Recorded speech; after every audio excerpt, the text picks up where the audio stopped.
You know those films that just get under your skin and stay there? David Fincher's Se7en is absolutely one of them. But what if it's more than just a really, really good thriller? What if it's something way deeper?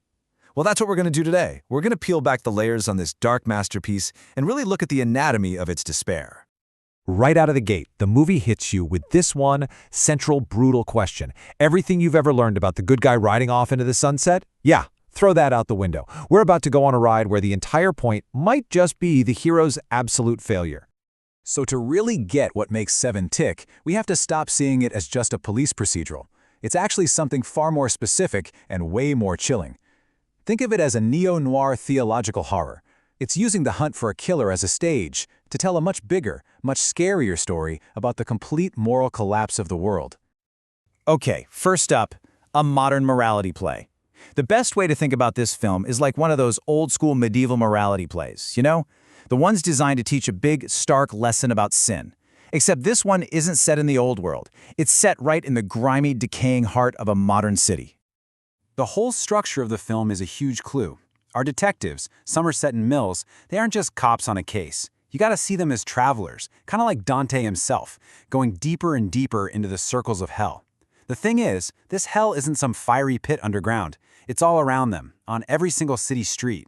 And honestly, the killer himself basically hands us the film's entire mission statement. John Doe does not see himself as a murderer. No way. In his mind, he's a preacher, and he's delivering a sermon in blood to a world that's just gone completely numb to its own ugliness. A world that lets it all slide because, well, it's just easier that way. So let's talk about the psychological triangle at the heart of this thing. This idea of moral decay, it all plays out through our three main characters. But these guys aren't just people. They're more like powerful archetypes, all locked in this battle for the soul of the city. On one side, you've got Detective Somerset. He's the wise old sage, the superego, the guy who's seen it all and uses his intellect to create order. But he is just worn down, totally exhausted by it all. Then on the other side, you've got Detective Mills. He's the young hothead, the id, all impulse and action, convinced he can punch his way to a solution. And the tragedy is that passion is the very thing the killer uses to break him. And then there's John Doe. He isn't just a man, he is the city's collective shadow, its dark side brought to life. There's a reason we don't know his name for most of the movie. It's because he is the city. He is the disciplined, festering insanity that grew out of the exact apathy and decay he claims to hate. Which brings us to the movie's real villain. And here's a spoiler, it's not John Doe. The true antagonist is the city itself. This oppressive, nameless, rotting place that is the perfect stage for a modern-day hell. I mean, just think about the rain. It never stops, does it? It's not just weather. It's practically a character. It's this constant, miserable weight that makes you feel trapped. It's almost like a biblical flood that just failed. It's trying to wash the world clean, but it can't. And it only stops for that final, horrifying scene in the desert when there's absolutely nowhere left to hide. And that feeling of decay, it's literally painted onto the screen. The film is just drenched in this palette of rot. You've got these sepia and brown tones that make everything look like it's drying up and dying. These sickly greens that make you feel like the air itself is toxic. And then, at the end, that sudden shift to blinding white light? Oh, that's not hope. That's the harsh, ugly truth with no shadows left to hide in. So our killer is a preacher. But how does he deliver his message? Well, let's just say his sermons are meticulous, and they're written in blood and bone. You have to understand the crime scenes to understand the movie. These are not realistic murders. They're grotesque, theatrical, surrealist art installations. John Doe sees himself as a sculptor, and his medium is human suffering. Every single crime scene is a tableau of death designed to scream a message at a society that has gone completely deaf. This kind of careful design extends to the film's objects, too. Let's start with Somerset's metronome.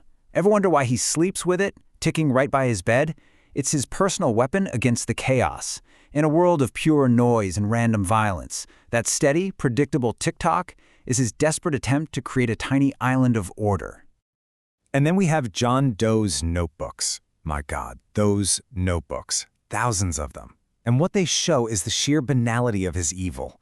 It's not some grand evil philosophy, it's just obsessive, painful rambling. And that's what's so terrifying. It shows you that this level of insanity isn't chaotic at all. It takes immense, painstaking work. And that brings us finally to the box. It is the ultimate Pandora's box. It's a physical object that literally contains an abstract sin, John Doe's envy, but its real purpose is to be a key designed with surgical precision to unlock the final sin, Detective Mills' wrath. So this all leads us to the film's absolutely devastating final act.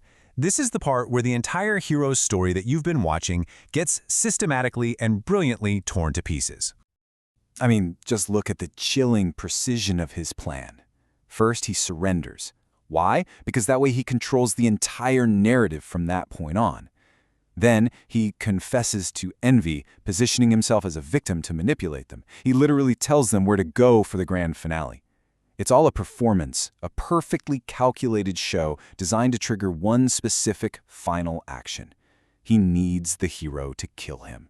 That's how he completes his masterpiece. And here it is, the final gut-wrenching turn of the knife. When Mills pulls that trigger, he doesn't win. He doesn't get justice for his wife. He becomes the living embodiment of the sin of wrath. He is the final exclamation point at the end of John Doe's sermon, proving the killer's whole point, that even the best of us is just one terrible moment away from sin. So, that leaves us all with this one haunting, horrible question. By destroying the man, did Mills prove the monstrous philosophy right? It's a question with no easy answer. And that right there is why decades later, Se7en is still one of the most powerful and unsettling films ever made.